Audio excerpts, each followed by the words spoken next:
The night carried the scent of pine and forgotten prayers when I first found him. Rain whispered against the window panes of my small cottage, nestled at the edge of a forest few dared to enter after sunset. I had been gathering herbs that only revealed their healing properties under moonlight, an old wisdom passed down from my grandmother. Her silver pendant hung heavy around my neck, a reminder that those with the gift to heal carried both blessing and burden.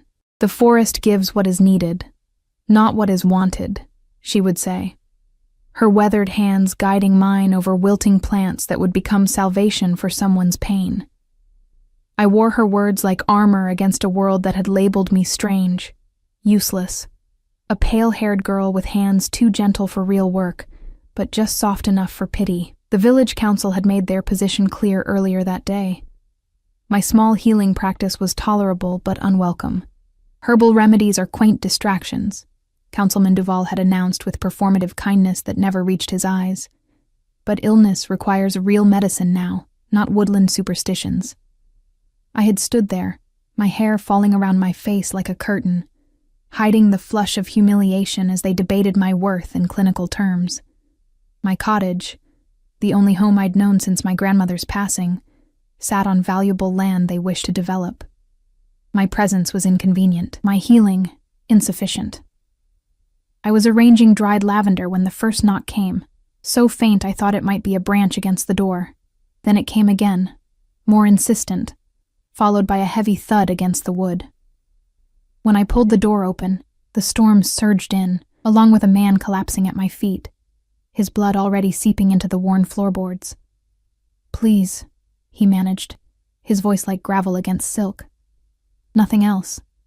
Lightning illuminated his form for a heartbeat, tall, impossibly broad-shouldered, drenched in rain and blood. His dark hair clung to a face carved from shadow and suffering. I should have been frightened.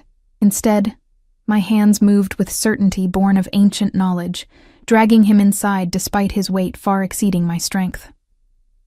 "Don't speak," I instructed, pressing clean linen against the gaping wound at his side. "Whatever's hunting you won't find you here." His eyes locked onto mine, eyes that reflected no color I could name, deep as forest pools in winter. Something passed between us, an understanding perhaps, or recognition of something neither of us could articulate. Then his consciousness slipped away, leaving me alone with a stranger who carried death at his heels. I worked through the night, cleaning wounds that should have been fatal. 3 deep gashes across his torso, as though massive claws had tried to tear out his heart. Smaller lacerations peppered his arms and back, defensive wounds. I crushed herbs, whispered incantations my grandmother had taught me, and stitched flesh with hands that never trembled despite exhaustion pulling at my limbs. By dawn, his fever broke. I sat beside him, watching the rise and fall of his chest, now steady, though labored. In repose, his face told stories of hardship and command. This was no ordinary man who had stumbled into my home.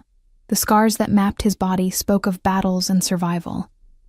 The strange markings partially visible on his shoulder blade hinted at rituals unknown to my small corner of the world. "Water," he rasped, startling me from my vigil. I hadn't realized he had awakened. His hand caught my wrist as I offered the cup, his grip gentle yet unmistakably powerful. "Your name?" he demanded softly. "Eleanor," I answered, surprised by my willingness to give it. "Eleanor," he repeated, as if tasting the word.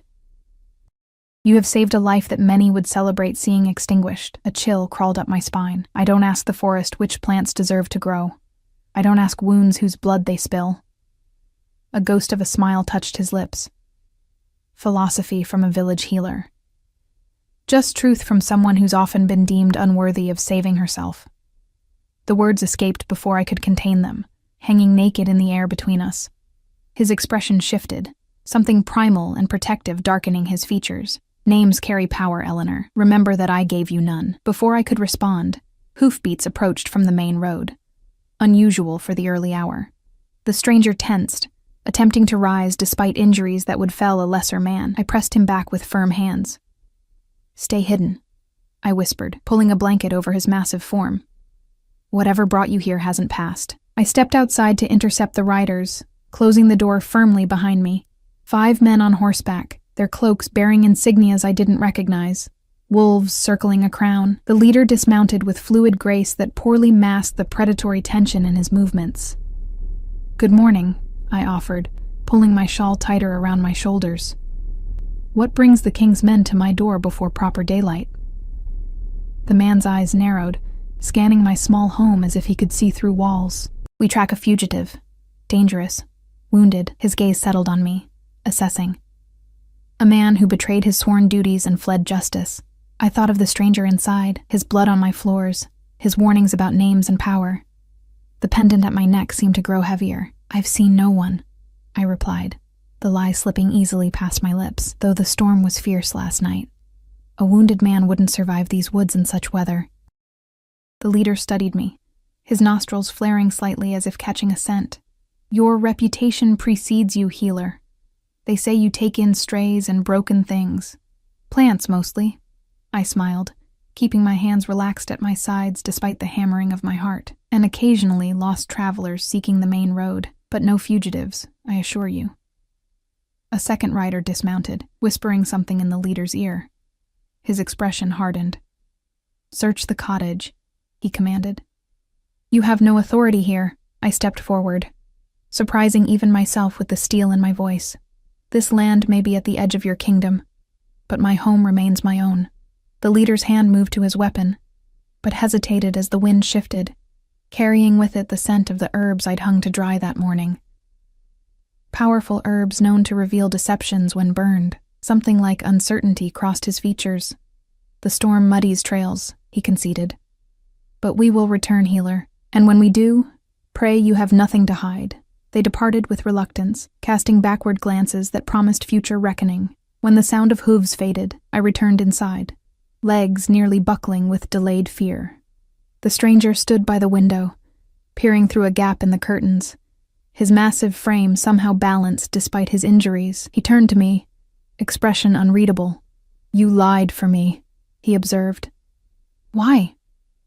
I moved to check his bandages, needing the familiar routine to steady my hands. "The same reason I healed you, because I could." "They'll return," he warned. "Those men serve Nikolai, my brother's most trusted general." "Your brother?" I asked, the implications slowly dawning. "The king," he confirmed, watching my reaction carefully. I stepped back, suddenly aware of the danger I had invited into my home. "Then you are—" "A dead man, if they find me here," he interrupted.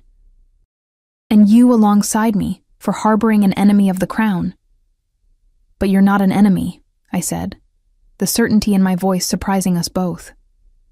"Those wounds weren't made by human weapons." His expression darkened. "No, they weren't." "Then what?" A howl cut through the morning air, distant but distinct. The stranger's head snapped up, his body tensing as though ready for battle despite his weakened state. "We must leave. Now." He gathered what little strength he had, pulling on the clean shirt I'd left for him, absurdly small across his broad chest. "They've picked up my scent again. I can't just abandon my home," I protested, even as I instinctively began gathering essential medicines into a leather satchel. His eyes softened momentarily. "Eleanor, this place was already lost to you. The village council's decision was made before you ever stood before them." I froze. "How could you possibly know that?" "The same way I know they plan to raise this cottage at week's end." He moved toward me, his massive frame somehow less threatening than the truth in his words. "The same way I know you've been alone since your grandmother passed 3 winters ago." The forest speaks, and some of us still remember how to listen. My hands trembled as I clutched my grandmother's pendant. "Who are you?" For a moment, he seemed to consider giving me a false name. Then something shifted in his gaze. A decision made. "Alexander," he said, the name hanging in the air like a confession. "Though that name belongs to a life I may have already lost." Another howl, closer now, was followed by answering calls from multiple directions. Alexander's expression hardened. "We have minutes, not hours. Decide now, Eleanor. Stay for a home already taken from you, or come with a stranger who can promise nothing except the truth of who hunts us both."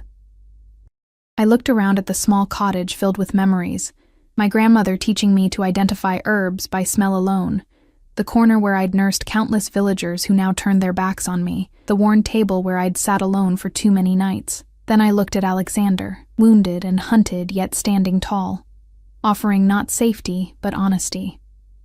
I slung the medicine satchel over my shoulder and grabbed my heaviest cloak. "Which way?"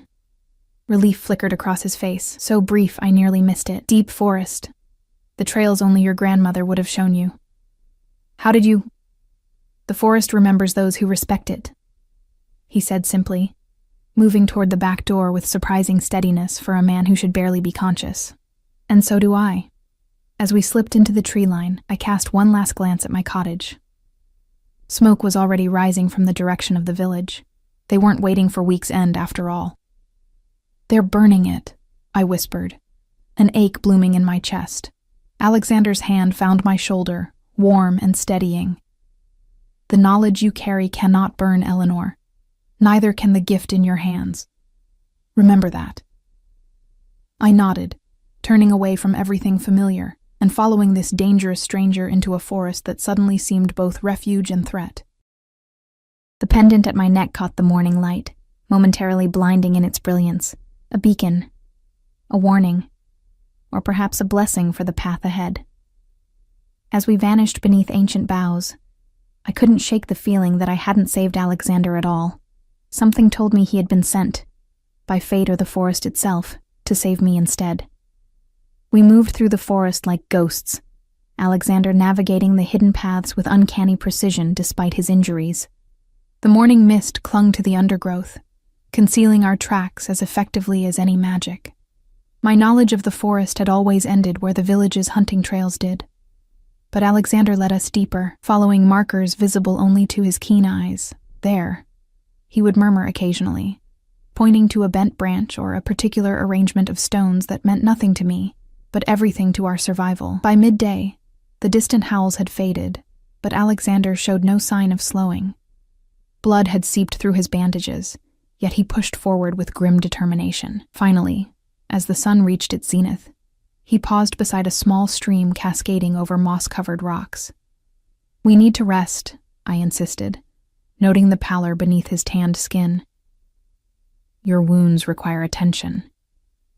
He scanned our surroundings, nostrils flaring slightly as if testing the air itself. "A short respite," he conceded, lowering himself onto a fallen log with a barely suppressed wince. I knelt beside him, unwrapping the soiled bandages with practiced hands. The wounds were healing remarkably fast. Too fast for any human, but still angry and raw. "You should be dead," I observed quietly, applying a fresh poultice from my satchel. A humorless smile touched his lips. "Many have tried to arrange that outcome. These aren't ordinary wounds." My fingers hovered over the deepest gash across his ribs, sensing the strange energy that emanated from it. "And you're not an ordinary man." His eyes met mine, that unnameable color shifting like shadows underwater. "No more than you're an ordinary healer." I secured the fresh bandages, uncomfortable with the weight of his gaze. "My grandmother taught me everything I know." "Did she teach you why the pendant you wear causes wolves to hesitate?" he asked softly. "Or why your hands can draw poison from wounds that should be fatal?" My hand instinctively flew to the silver pendant. "It's just an heirloom. It's a moonstone set in silver that once belonged to the last lunar priestess of the Eastern Territories," he corrected gently. "Your grandmother knew exactly what she gave you, Eleanor, just as she knew what ran in your blood." A cold sensation washed over me. "How could you possibly know that?" Before he could answer, the sound of rushing water suddenly intensified.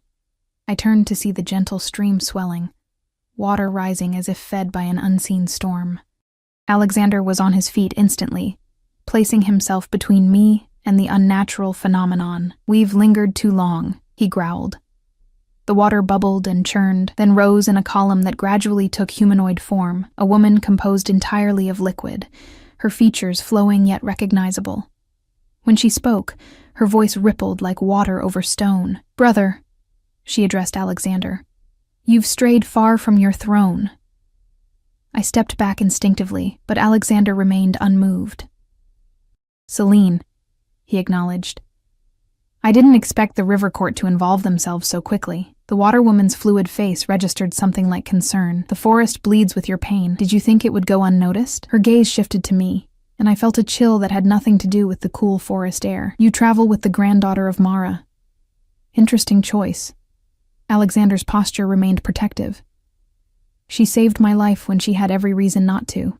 And now you lead death to her doorstep. Celine's form rippled with what might have been disapproval. Nikolai has convinced the council that you've gone mad, brother, that your isolation in the borderlands has twisted your mind. And the attacks on the outlying villages? Has he explained those too? Alexander's voice remained calm, but I sensed the rage building beneath his composure. Attributed to rogue elements. Remnants of the Dark Pack. Celine's watery form moved closer. Return now. Present your case to the council. Your absence only strengthens his claims. Alexander's laugh held no humor. I'd never reach the council chambers alive. You know that as well as I do. The water woman's expression shifted. Impossible to read. Then what is your plan, King of Wolves? To run forever with a healer who doesn't even know what she is? I stepped forward, finding courage from some unknown reserve. I know enough to recognize when someone's being hunted unjustly, and I know my grandmother would never turn away someone in need, no matter the risk. Celine's liquid eyes assessed me with newfound interest, brave words from one who stands between powers beyond her comprehension. I understand more than you think, I replied, though the tremor in my voice betrayed me. Alexander placed a steadying hand on my shoulder. What news of the border villages, Celine? The truth, not Nikolai's version. The water woman hesitated, her form wavering slightly. 3 more burned in the night. The survivors speak of shadows that walked like men but moved like beasts. She paused, something like grief distorting her features. They took the children, Alexander. All of them. I felt him tense beside me, his fingers tightening on my shoulder. And the council does nothing. The council believes Nikolai when he says you orchestrated it all.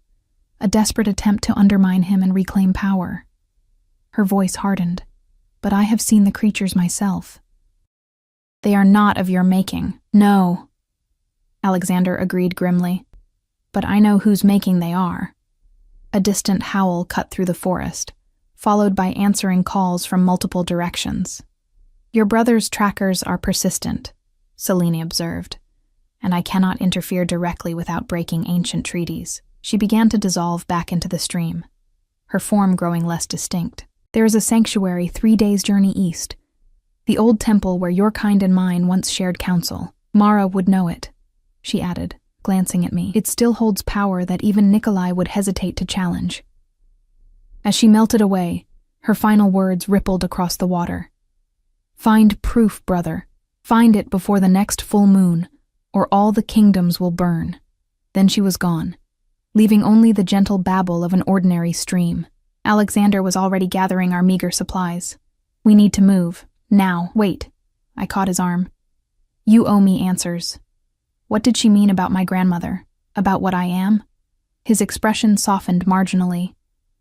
The answers you seek are in the sanctuary Celine mentioned. If we survive long enough to reach it, that's not good enough, I insisted, even as I followed him back into the dense undergrowth. My entire life has been upended. My home is gone. I'm being hunted alongside you, and I don't even fully understand why. He paused, turning to face me fully. Your grandmother was Mara of the Silver Circle, last of the true lunar priestesses. Their lineage was thought extinct, purposely hunted to elimination by those who feared their power over the more volatile shapeshifters. His eyes held mine. That pendant you wear? It's not just a family heirloom, it's a focus stone, meant to channel abilities that have apparently lain dormant in you. The pendant seemed to grow warmer against my skin. That's impossible. I'm just a healer with knowledge of herbs. A healer who could draw poison from wounds that should have killed an Alpha King, he countered. A healer whose touch calmed a man who hasn't known peace in decades. The howls grew closer, cutting our conversation short. Alexander took my hand, pulling me deeper into the forest. The hunters have picked up our trail again, he said grimly. We need to find water, a river, a stream, anything to mask our scent. We ran until my lungs burned and my legs threatened to buckle beneath me. Alexander moved with the fluid grace of a predator despite his injuries, pausing only to ensure I kept pace. When we finally reached a rushing river, he guided me along its rocky bank, careful to stay in the shallows where our scent would be washed away. As dusk fell, he found a small cave hidden behind a waterfall, the entrance barely visible unless you knew exactly where to look. Inside, the space opened surprisingly wide, the stone floor dry despite its proximity to the cascading water. "We'll rest here for the night," he decided, gathering fallen branches for a small fire. "The water will mask our presence, and few would think to look behind a waterfall." I sank down gratefully, my body trembling with exhaustion. As Alexander built a fire with practiced efficiency, the light gradually revealed ancient markings carved into the cave walls, symbols similar to those etched on my grandmother's pendant. "You knew this place would be here," I said, not a question, but a realization. He nodded, sitting across from me as the flames cast dancing shadows across his face. "I've used it before, in simpler times.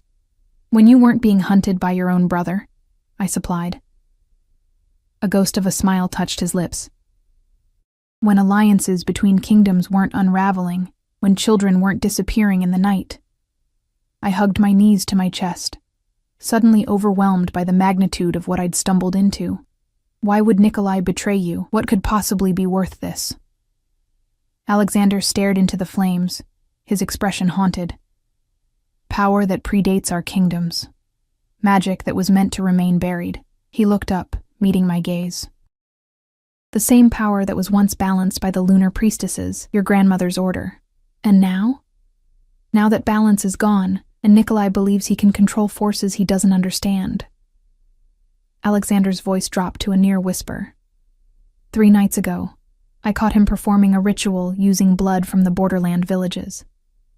When I confronted him, he had his creatures attack me. He expected me to die in the wilderness. "But you found me instead," I murmured. "The forest led me to you," he corrected. "Just as it once led your grandmother to this very cave when she was fleeing with a newborn child." My heart stuttered. "What are you saying?" "Your mother was born here, Eleanor, delivered by my own mother, who was queen then." His eyes held mine. "Our families were allies once, before fear and ambition poisoned everything." The pendant felt impossibly heavy against my chest. Outside, the night deepened, carrying with it the distant sounds of forest life, and beneath them, the faint but unmistakable cry of wolves on the hunt. Sleep came in fitful bursts, my dreams filled with water women and howling pursuers. Each time I startled awake, I found Alexander vigilant, his eyes reflecting the dying embers of our small fire. By dawn, the dark circles beneath his eyes betrayed his exhaustion, though he insisted he needed less rest than humans. "You're still healing," I reminded him, checking his bandages in the pale morning light. The wounds looked better, unnaturally so, but still angry enough to cause concern. "Even alpha kings need sleep."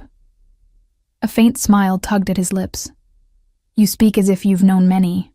You're my first," I admitted, immediately flushing at the unintended intimacy of my words. His expression softened momentarily before he turned away, gathering our meager supplies. "We should reach the sanctuary by nightfall tomorrow if we maintain a steady pace." We emerged from behind the waterfall into a pearl-gray morning, mist clinging to the forest floor like spectral fingers. Alexander led us upstream, away from the paths his brother's hunters would expect. The day stretched before us, each step taking me further from everything familiar and deeper into a world I was only beginning to understand. "Tell me about the sanctuary," I said as we navigated a particularly dense section of undergrowth. "What will we find there?" Alexander pushed aside a branch for me to pass. A temple built when the boundaries between kingdoms were less defined. A neutral ground where shapeshifters, elementals, and humans once gathered to maintain balance. "And my grandmother's people, the lunar priestesses, they were the mediators," he explained, his deep voice warming with something like respect. "Neither fully human nor creature of magic, but something in between. They could walk between worlds, see truth beneath deception." His gaze flicked briefly to my pendant. Their power came from balance, like the moon reflecting the sun's light. They channeled energies none of the kingdoms could control alone. I absorbed this in silence, trying to reconcile this mystical heritage with the practical, herb-gathering grandmother I'd known. Why were they hunted? A shadow crossed his face. Fear. Always fear. As tensions grew between kingdoms, the priestesses warned of consequences. Some leaders, my father among them, chose power over harmony. He paused, something like shame touching his features. The purge happened before my time, but my father's role in it is a stain I've tried to erase since taking the throne. By seeking out the borderlands, I realized, the very places where the boundaries between kingdoms are thinnest. He nodded. I've spent years trying to rebuild what was destroyed. Alliances, trust, the ancient balance. Nikolai saw only weakness in diplomacy.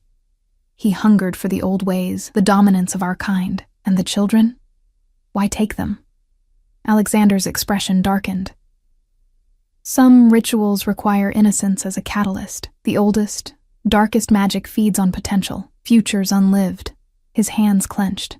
My brother was always fascinated by forbidden knowledge, but I never imagined he would go this far. The weight of his words settled between us, making our journey seem both more urgent and more hopeless. What chance did we have, a wounded king and a healer who barely understood her own heritage, against such calculated malevolence?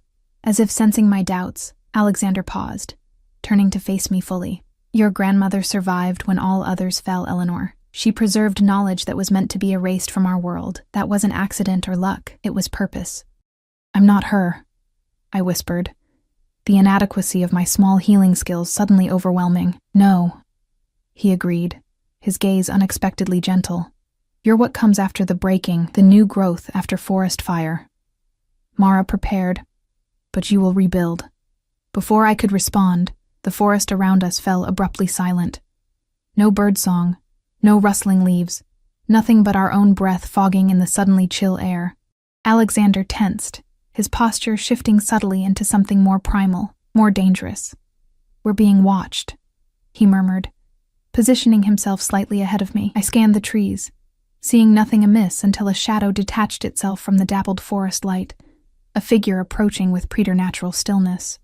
Not one of the mounted soldiers who had come to my cottage, but something else entirely. It moved like mist through the trees, its form indistinct until it stepped into a shaft of sunlight. A woman, tall and graceful, with skin like polished ebony and eyes that gleamed amber in the light. Her simple leather clothing bore symbols similar to those in the cave. When she spoke, her voice carried the rustling quality of leaves in autumn wind. The forest whispers strange tidings indeed. An alpha king fled from his own throne, traveling with Mara's blood. Her gaze settled on me, ancient and knowing. The balance shifts in unexpected ways. Alexander inclined his head slightly. Not a bow, but an acknowledgement between equals. Irina of the deep woods, I didn't expect to find you so far from your groves. When ancient evils stir, old oaths must be remembered. She approached, moving with the liquid grace of a deer. To my surprise, she extended her hands toward me, palms up. May I? I glanced at Alexander, who nodded almost imperceptibly. With hesitation, I placed my hands in hers. Her skin felt warm, alive with an energy that reminded me of sunlight filtering through leaves. You have her eyes, Irina murmured, but your own spirit. Good. The world doesn't need another Mara, it needs what only you can become. She turned my hands over, examining the calluses from years of grinding herbs, the small scars from harvesting thorned plants. Hands that heal, yet have never truly known their purpose. She released me, turning to Alexander. The hunters circle wider now, driving you toward the eastern ravine. They've brought trackers, the kind that smell magic, not just flesh. We're making for the old temple, Alexander said. Celine suggested it would offer sanctuary. Irina's expression grew troubled. The water daughter is right, but your path there is compromised. Nikolai has stationed guards at all the known crossings. Then we need an unknown crossing, I said, surprising myself with my decisiveness. Irina's amber eyes lit with something like approval. Brave little healer. She reached into a pouch at her waist, withdrawing what appeared to be an ordinary acorn. 3 leagues east, You'll find a grove of ancient oaks arranged in a perfect circle. Place this at the center and speak your true intention, not where you wish to go, but why you must arrive. I accepted the acorn, which felt surprisingly heavy for its size. Thank you. Don't thank me yet, she cautioned. Crossing the old ways exacts its price. The temple will demand truth from both of you, truths you may not be ready to face. Her gaze shifted to Alexander. Especially you, Wolf King. A muscle tightened in his jaw, but he nodded. Any price is worth stopping Nikolai before the full moon. Perhaps, she conceded. But remember that some costs are paid by others. She gestured toward me, then melted back into the forest shadows with unsettling ease. We continued our journey in contemplative silence, the acorn secure in my pocket. By midday, dark clouds gathered overhead, bringing with them a bone-chilling rain that seeped through my cloak. Alexander found shelter beneath a massive fallen tree, its upturned roots creating a natural alcove. Your wounds, I fretted, noting how his movements had grown stiffer. The dampness isn't helping. I've endured worse, he dismissed, though he didn't resist when I insisted on checking his bandages. As I unwrapped the soiled linen, I gasped. The flesh around his deepest wound had turned an alarming shade of purple, with black veins spreading outward like twisted roots. Poison, I whispered. How long have you known? His expression remained impassive. Since it happened. The creature's claws carried something designed specifically for my kind. Slow acting, but effective. Anger flared through me. And you didn't think to mention this? What purpose would it serve? There's no cure save one, and it lies at the temple. I rummaged through my satchel, pulling out herbs that might at least slow the poison's spread. This is why you've been pushing so hard, isn't it? Not just to evade the hunters, but because you're racing your own mortality. The stakes were already high enough, he said softly. I saw no need to burden you further.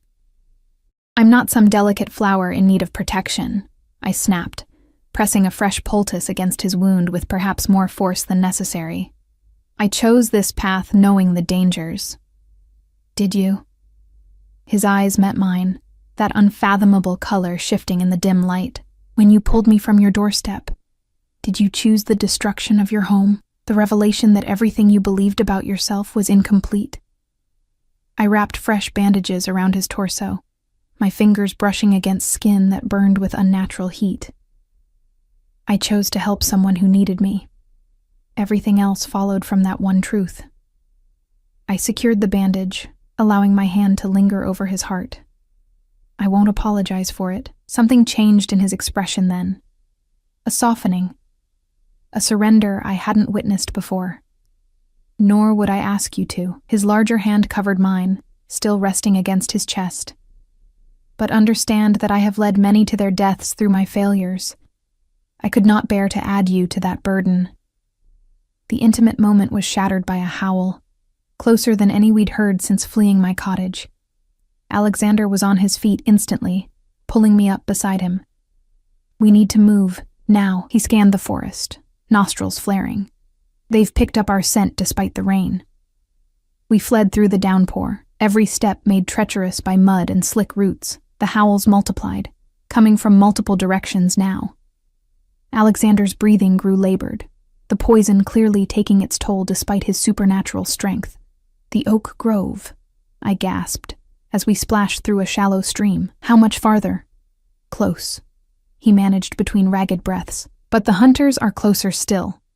As if to emphasize his point, a dark shape crashed through the underbrush ahead of us, a massive wolf with eyes that gleamed with unsettling intelligence. It snarled, revealing teeth designed for tearing flesh. Alexander pushed me behind him, his posture changing in subtle ways that reminded me he was far more than human. Run east, he commanded, his voice dropping to a register that vibrated through my bones. Find the grove. I won't leave you, I protested. This isn't a battle you can fight, he growled, never taking his eyes off the advancing wolf. Not yet. More shapes emerged from the rain-soaked forest, wolves circling us with predatory patience. Alexander's body tensed, coiling with power despite his weakened state. "Trust me," he said softly. "As I have trusted you." Before I could respond, he lunged toward the nearest wolf with impossible speed. In the chaos that followed, I caught glimpses of violence too swift to fully comprehend. Flashing teeth, the wet sound of flesh tearing, growls that seemed to shake the very air. I ran, the acorn clutched in my hand like a talisman, each step carrying me further from the man who fought impossible odds to buy me time. The sound of combat faded behind me, replaced by the drumming of rain and my own harsh breathing. When I stumbled into the clearing, I knew immediately I had found the grove. 7 ancient oaks formed a perfect circle around a patch of emerald moss, undisturbed by the downpour as if protected by invisible shelter. I approached the center, falling to my knees. The acorn pulsed against my palm, warm and alive. I placed it on the moss, my grandmother's pendant swinging forward as I bent over it. Words rose to my lips, not planned, but instinctual. I seek passage not for safety, but to restore what was broken, to save what can be saved. The grove went silent. Even the rain seemed to pause mid-fall. Then the acorn split open, revealing a blinding light that expanded outward, engulfing me in warmth and vertigo. The world tilted, shifted, dissolved, and reformed into somewhere else entirely. I awoke to stillness and the scent of ancient stone. Sunlight filtered through a canopy of leaves far above, dappling the moss-covered ground where I lay. My body ached, as though I'd been thrown from a great height, every muscle protesting as I struggled to sit upright. The grove of oaks was gone. In its place stood weathered stone pillars arranged in the same circular pattern, each carved with symbols that matched my grandmother's pendant. Beyond the circle, a vast temple rose against a twilight sky, a structure of impossible beauty, blending seamlessly with the living forest that embraced it. Alexander. The thought hit me with sudden urgency. He had stayed behind, facing those creatures alone. "He has not yet crossed," came a voice behind me. I turned to find a figure seated on a stone bench, a woman in flowing robes the color of moonlight. Her face bore the gentle lines of age, yet her eyes held the vitality of youth. "Who are you?" I asked, instinctively clutching my pendant. Her smile was kind but tinged with sadness. "I am Airless, keeper of the temple, the last to remain when others fled or fell." She gestured to my pendant. "That was mine once, before I gave it to Mara." "You knew my grandmother?" "I trained her," Airless corrected. "Watched her grow from a willful child into the most gifted priestess of her generation." Her eyes grew distant. "And I helped her escape when the purge came, carrying an infant that would have been slaughtered with the rest. My mother." The revelation settled over me like a physical weight. Why didn't she ever tell me? "Protection through ignorance," Airless said simply. "What you don't know, you cannot reveal, even under duress." She rose, beckoning me to follow. "Come. If your companion means to find his way here, we must prepare." The temple interior breathed with ancient power. Walls adorned with murals depicting wolves running alongside humans, water spirits rising from rivers, forest guardians tending sacred groves.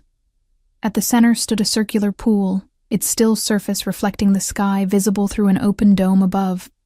"The convergence point," Airless explained, "where all kingdoms meet as equals." I approached the pool, drawn by something I couldn't name. Its water remained perfectly still despite the gentle breeze, more like liquid silver than ordinary water. "Can you help him?" I asked. "Alexander is poisoned. He said the cure was here." Airless joined me at the pool's edge. "The cure isn't a potion or herb, child. It's balance restored." She studied me with eyes that seemed to see beyond flesh. "The poison that flows through the Alpha King's veins is the same corruption spreading through the kingdoms. Discord deliberately sown by those who seek dominion rather than harmony." "But he's dying," I protested. "Theory and metaphor won't save him." A ghost of a smile touched her lips. "Your grandmother was equally impatient. But some lessons cannot be rushed." She dipped her fingers into the pool, sending ripples across the silver surface. "Watch." The ripples coalesced into images. Alexander fighting the wolves, his movements growing slower as the poison progressed. I gasped as I saw him fall, only to rise again with stubborn determination. Finally, Outnumbered and weakened, he shifted, his human form giving way to something else entirely. A massive black wolf, larger than any natural animal, with eyes that remained unmistakably his. "He's the Alpha King," Airless finished for me. "Ruler of the shapeshifters and guardian of the borderlands." The image showed him tearing through his attackers with renewed fury, creating an opening to escape into the forest. But the victory was short-lived. His massive form stumbled, legs buckling as the poison took greater hold. "We have to help him," I insisted, my hands trembling with urgency. "He won't make it to the grove." "No, he won't," Airless agreed calmly, "not without guidance." She turned to me, her expression suddenly intense. "The pendant, Eleanor. It's more than a family heirloom. It's a focus for the abilities that run in your blood, the abilities you've used unknowingly all your life." My fingers closed around the cool silver. "I don't understand. When you heal, what do you feel?" she asked. "Warmth," I answered automatically. "Connection. As if I can sense the path toward wholeness." She nodded. "That's the beginning." The lunar priestesses were healers, yes, but more. They were bridges between realms, guiding lost souls back to their rightful paths. She gestured to the pendant. "That stone contains a sliver of the original moonstone that fell when the boundaries between worlds were first established. It resonates with its larger counterpart, the one embedded in the temple's foundation." "You're saying I can use this to reach Alexander somehow?" "I'm saying you already know how." Her hand covered mine over the pendant. "Close your eyes. Remember the connection you felt when healing his wounds. Extend that thread outward, not to mend flesh, but to illuminate path." Skepticism warred with desperate hope as I closed my eyes, trying to recapture the focused calm I found when working with my herbs. The pendant warmed beneath my fingers, pulsing in rhythm with my heartbeat. "He saved me," I whispered, remembering his unwavering protection despite his own pain. Now it's my turn to save him. Something shifted. Within me or around me, I couldn't tell. A sensation like moonlight flowing through my veins, cool and silvery. In my mind's eye, I saw Alexander, still in wolf form, dragging himself through the underbrush, leaving a trail of darkened blood. His consciousness was fading, determination giving way to exhaustion. "Follow my voice," I thought toward him. "Follow the light back to me." The massive wolf's head lifted, ears pricking forward as if hearing a distant call. In the vision, I extended my hand, watching as silver threads spooled from my fingers, weaving a gleaming path through the forest. "Trust me," I urged, "as I have trusted you." The wolf struggled to its feet, following the spectral trail with faltering steps. I could feel his pain as though it were my own, each labored breath a battle against the encroaching poison. "Guide him to the eastern crossing," Airless murmured beside me. "The ancient hollow." I had no idea what she meant, but the pendant seemed to respond. The silver threads in my vision redirecting through the trees toward what appeared to be a massive lightning-struck oak. Its hollow trunk pulsed with the same silvery light as my pendant. "There," I directed. "Just a little further." The wolf, Alexander, stumbled toward the hollow, each step an act of pure will. As he reached the threshold, his form began to waver, caught between wolf and man. He collapsed at the entrance, unable to go further. "He can't make it through," I gasped, opening my eyes in panic. "He's too weak." "Then you must anchor him," Airless said with urgency. "Your blood calls to his across the divide." Without hesitation, I drew my small herb knife and sliced my palm, letting drops of blood fall into the silver pool. "Come back to me," I whispered, tears blurring my vision. "Please." The pool's surface rippled violently, light pulsing outward in concentric rings. A howl echoed through the temple, distant at first, then growing closer. Wind whipped through the chamber, swirling leaves around the pool in a vortex of autumn colors. Then silence. Perfect stillness. The pool's surface broke as a hand thrust upward, followed by Alexander, gasping and human once more, dragging himself from the silver depths. I rushed forward, helping pull him from the water and onto the stone floor. He lay there, chest heaving, skin ashen, but alive. Impossible, he rasped, eyes finding mine with wonder. I heard you calling, saw the path. I cradled his head in my lap, relief washing through me in dizzying waves. I found you, I said simply. That's all that matters. Airless approached with measured steps. The poison still flows through his veins, child. You've brought him across, but the harder task remains. Alexander's gaze shifted to her, recognition dawning. Airless of the High Council, they said you perished in the purge. Many things were said, she replied cryptically, few of them true. She knelt beside him, placing a weathered hand on his forehead. The corruption goes deep, young king, born of betrayal and fed by fear. Can you heal him? I asked. Her eyes met mine. Not alone. The balance requires both of us. The old ways and the new, working in concert. She guided me to place my wounded hand over Alexander's heart, where the poison had spread furthest. The pendant dangled between us, glowing with inner light. The moonstone draws poison, Airless instructed, but only love draws corruption of the spirit. I faltered. Love? Not the shallow kind sung in ballads, she clarified. The deeper current, the recognition of another soul's essential worth. Her eyes held mine. You've seen him at his weakest. You've witnessed his failures and his strength. Do you recognize his worth despite it all?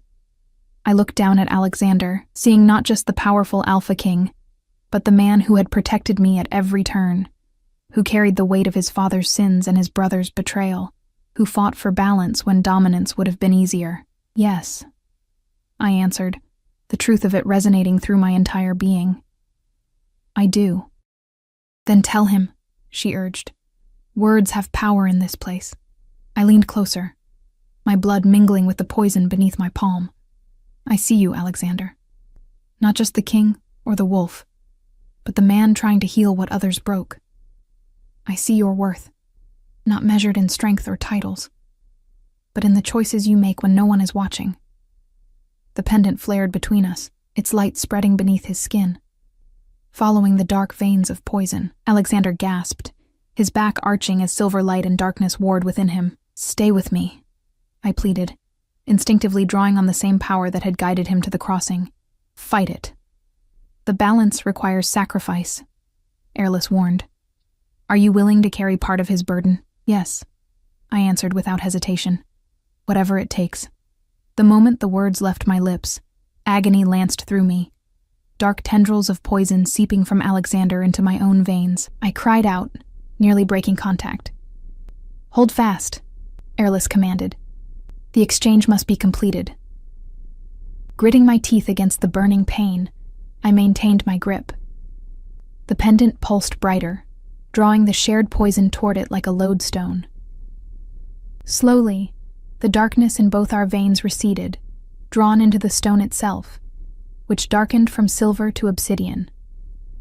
When the last of the poison had been extracted, I collapsed beside Alexander, my strength utterly spent. The pendant, now black as night, fell between us. It is done, Airless announced softly. The corruption is contained, but not destroyed. Alexander's eyes opened, clear and alert for the first time since I'd found him on my doorstep. Eleanor, he breathed, reaching for me with a steadiness that confirmed his healing. What have you done? What was necessary? I managed, my voice weak but determined, just as you would have done. His arms encircled me, drawing me against his chest. I could hear his heartbeat, strong and regular, no longer laboring against the poison. Rest now, Airless advised, covering us with a blanket of soft fabric that seemed to appear from nowhere. The temple recognizes you both as wounded healers. It will protect you while you recover. As consciousness began to fade, I felt Alexander's lips against my temple. Thank you, he whispered, the words carrying more weight than their simplicity suggested. I slipped into darkness, but it was a healing darkness, a necessary night before a new dawn. Dawn broke through the temple's open dome, bathing us in gentle light that chased away the shadows of healing sleep. I stirred first, momentarily disoriented by unfamiliar surroundings until memory returned. the desperate race through the forest, the magical crossing, the shared poison. Alexander slept beside me, his breathing deep and even, features relaxed in a way I hadn't witnessed before. The corrupted pendant lay between us, its surface still darkened, but now threaded with tiny veins of returning silver. I sat up carefully, muscles protesting after yesterday's ordeal. The temple looked different in daylight, less mysterious, more reverent. Like an ancient library whose knowledge waited patiently to be rediscovered. The poison recedes from both of you, Airless observed, appearing silently beside a stone pillar, faster than I expected. Is that unusual? I asked, voice still rough from sleep. She approached, kneeling to examine the pendant without touching it. The corruption your brother King unleashed was designed to be terminal. That you've both survived suggests something unexpected. Alexander's eyes opened then, instantly alert. He sat up in one fluid motion, his gaze taking in our surroundings before settling on me with an intensity that made my heart stutter. You look better, I offered lamely, suddenly self-conscious about our proximity. A ghost of a smile touched his lips. Thanks to you. His attention shifted to Airless. You said the poison was contained, not destroyed. What does that mean for us? For the kingdoms? Airless gestured for us to follow her to the pool, which now reflected the morning sky. The corruption your brother has embraced is ancient, older than your bloodline, older even than the schism between our peoples. She waved her hand over the water, which rippled to reveal images of a time long past. Before the kingdoms were divided, all creatures lived in harmony under the guidance of the celestial court. The images shifted, showing beings of extraordinary beauty, neither human nor animal, but something transcending both. The court maintained balance between primal forces, strength and wisdom, instinct and reason, darkness and light. What happened? I asked, transfixed by the visions. Pride, Airless replied simply. Some believed their gifts made them superior, that they should rule rather than guide. The pool darkened, showing conflict and bloodshed. The war that followed shattered the realm into separate kingdoms. Shapeshifters retreated to the forests, elementals to their respective domains, humans to their villages. And the lunar priestesses? I prompted. They remained between worlds, maintaining what boundaries they could, healing rifts where possible. Sadness tinged her voice, until fear of their neutrality led to their systematic destruction. Alexander's jaw tightened. My father's greatest shame. One he never lived long enough to rectify, Airless acknowledged. A burden he passed to his son. The pool's surface cleared, reflecting our three faces looking down into its depths. The poison Nikolai used comes from the darkest remnants of that ancient conflict, corruption distilled into physical form. He believes it will grant him dominion over all kingdoms. Instead, it will destroy everything. Alexander concluded grimly. Including him. Yes. Airless turned to me. Your pendant absorbed the corruption, but it cannot hold it indefinitely. The darkness must be returned to its source and neutralized there. I picked up the blackened silver, which felt unnaturally cold against my skin. And the source is the void altar in the shadow wood. Alexander answered before Airless could. Where the first betrayal occurred. Airless nodded. The full moon approaches, when the boundaries between realms grow thinnest. Nikolai will attempt to complete his ritual then, using the stolen children as vessels for power they cannot possibly contain. Horror washed through me. They'll die. Worse than death, Alexander said, his voice hardening. Their essence will be consumed to fuel chaos that will spread beyond the borderlands to all kingdoms. I stood, newfound determination replacing exhaustion. Then we stop him. Now we know what he's planning. We can prevent it. Alexander exchanged glances with Airless. It's not that simple. The Shadow Wood lies at the heart of Nikolai's territory, guarded by creatures loyal only to him. And I'm no longer at full strength, even healed of the poison. But I am, came a new voice from the temple entrance. We turned to see a tall figure silhouetted against the morning light. A woman with hair like polished copper and the bearing of a warrior. She approached with measured steps, flanked by 2 others whose silent movements marked them as predators in human form. "Serena," Alexander breathed, visible tension leaving his body. "I feared you'd been captured." The woman knelt briefly before him, a gesture of respect rather than subservience, before rising. "My king, when you disappeared, I gathered those still loyal to you. We've been tracking you since you crossed the northern forest." Her piercing gaze turned to me, assessing but not hostile. "This is the healer Selene mentioned? The one with Mara's blood?" "Eleanor," Alexander confirmed, placing a protective hand on my shoulder. "Who has proven braver than many warriors I've known." Serena inclined her head to me, a gesture that felt significant. "Any who saves our king earns the pack's gratitude. But I must know, do you understand what you've involved yourself in, healer? The danger that surrounds us now?" I thought of my cottage, now ashes, the revelation of my heritage, the children taken for Nikolai's ritual. "I understand enough to know I can't walk away," I answered honestly. "Not now." Something like approval flickered in her eyes. "Good." She turned back to Alexander. "Nikolai believes you dead, consumed by the poison. It's given us time to organize. The loyal packs from the outer territories have gathered at the ancient meeting grounds." "How many?" Alexander asked.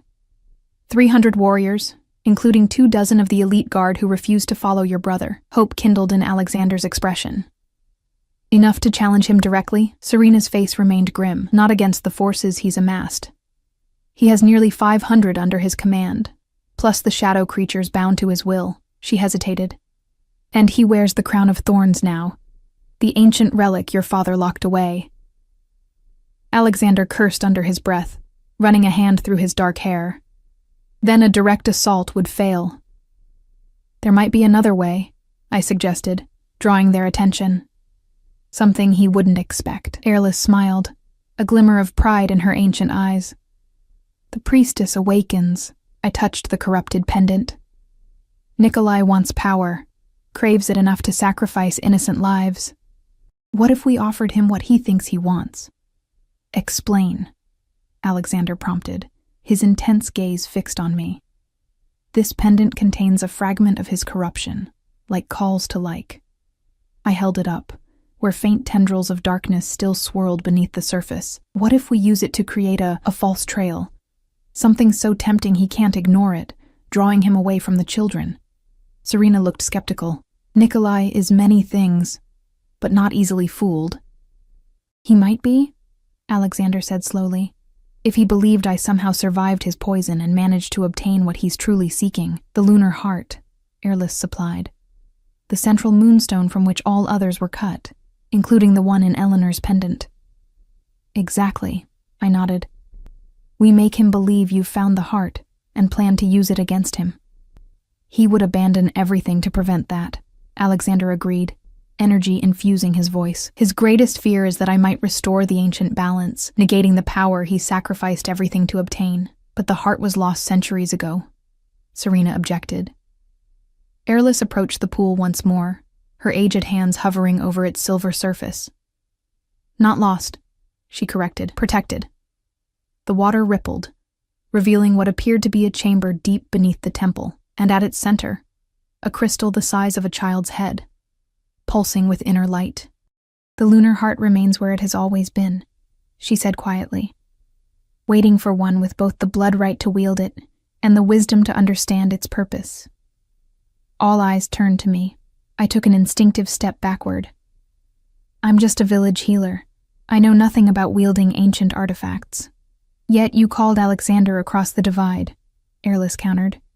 "You shared his poison and survived. The heart responds to your bloodline, Eleanor, as it responded to your grandmother before you." Alexander moved to stand beside me, his presence reassuring. "We don't ask you to face Nikolai alone. But with the heart, we might create a diversion convincing enough to draw him away from the Shadowwood, away from the children, long enough for my warriors to free them." "While you do what?" I asked, already suspecting the answer. His expression hardened with resolve. "Face my brother, and end this corruption once and for all." The weight of what they proposed settled over me. Not just a rescue mission, but potentially the restoration of balance between fractured kingdoms, all hinging on a village healer who had only just discovered her heritage. If I agree, I said carefully, I need to understand exactly what this entails. No more half-truths or withheld information. Alexander nodded. You've earned that much and more. Over the next hours, plans took shape. Airless led us deep beneath the temple to the chamber housing the lunar heart, a massive moonstone crystal that seemed to sing in the presence of my corrupted pendant. Under her guidance, I learned to focus its energy, not to control or dominate, but to channel and direct. The heart doesn't grant power as Nikolai understands it, she explained as silvery light flowed between my hands. It reveals truth and restores harmony. That's why the priestesses were feared, not for destructive capability, but for their power to expose deception. Meanwhile, Alexander and Serena mapped strategy with their warriors, who arrived in small groups throughout the day. I watched him transform from the wounded fugitive I'd found on my doorstep to the leader he truly was, commanding yet consultative, firm yet fair. Each newcomer regarded him with a mixture of reverence and relief, as if his very presence restored something essential they had feared lost forever. By evening, the temple courtyard held dozens of warriors, men and women with the same predatory grace as Alexander, their loyalty to him palpable. As twilight descended, he called them together, standing beside me on the ancient steps. Tomorrow we face not just my brother, but the corruption that has festered in our kingdom since before my father's time, he announced, his deep voice carrying across the gathering. We fight not for dominance, but for balance, not just for our kind, but for all who share these realms. His hand found mine, warm and steady. The old stories speak of wolf and moon in harmony, strength guided by wisdom, power tempered by compassion. Those stories were not myths, but memories. He raised our joined hands. What was sundered can be restored. A murmur ran through the assembled warriors. Surprise, then something like dawning hope. Serena stepped forward, her copper hair catching the last light of day. The king has chosen, she declared, as is his right. I started to protest. No formal choice had been made, but the look Alexander gave me silenced my objection. There was question in his eyes, but also certainty, as if he'd recognized something fundamental long before I had. If we survive tomorrow, he said quietly, for my ears alone, we will have time to discuss what this means. For now, know only that it strengthens our position considerably.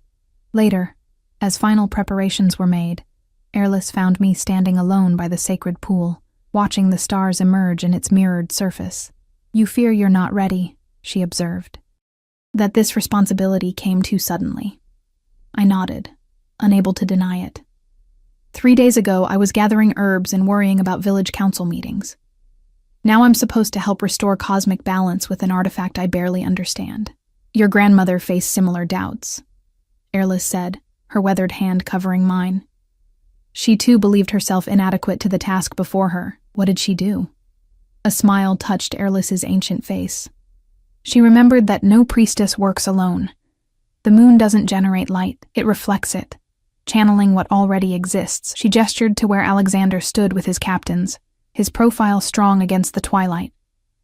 Your strength multiplies his, as his does yours. Together, you embody the balance this world has forgotten. I touched the pendant, now almost fully restored to its silver brilliance, and if we fail, then you fail having tried, she said simply, which is more than most ever manage. As night deepened, Alexander found me on the temple balcony, gazing at the waxing moon, nearly full, a reminder of our dwindling time. Tomorrow will test us both, he said, coming to stand beside me. I want you to know that whatever happens, meeting you has already changed everything. I turned to face him, this man who had crashed into my life and transformed it utterly. I keep thinking about choices, how one moment of decision can alter everything that follows. If I hadn't opened my door that night, you would have, he said with quiet certainty, just as I would have found my way to your threshold. Some paths are written in starlight long before we walk them. His hand rose to brush a strand of pale hair from my face, the touch igniting something that had been building between us since that first night. The old stories say that an alpha finds his true strength only when he finds his counterpart, the one who completes what he lacks. And what do you lack, Alpha King? I asked, my voice barely above a whisper. Balance, he answered, his gaze holding mine. Perspective. The courage to heal rather than dominate. His fingers traced the curve of my cheek. Everything you've shown me since the moment you pulled me from death's threshold. I leaned into his touch, no longer fighting the connection that had grown between us. And tomorrow, we face your brother. Tomorrow we reclaim what was stolen, he corrected, the children, the balance, the future. As if sealing a pact, his lips found mine, gentle at first, then with a hunger that matched the wild core beneath his controlled exterior. I responded in kind, pouring into that kiss all the fear and hope and determination that had built within me. When we parted, the moon's light seemed to envelop us both. A blessing, a promise, a reminder of the task ahead. Rest, he murmured, reluctance in his voice as he stepped back. Tomorrow we remake the world, or die trying. I watched him walk away, this king who had become so much more in so little time. Whatever came with the dawn, I knew with bone-deep certainty that I stood exactly where I was meant to be, no longer invisible, no longer unwanted, but essential to the balance we sought to restore. The lunar heart pulsed beneath the temple, calling to the pendant at my throat. Tomorrow would reveal whether we were strong enough to answer.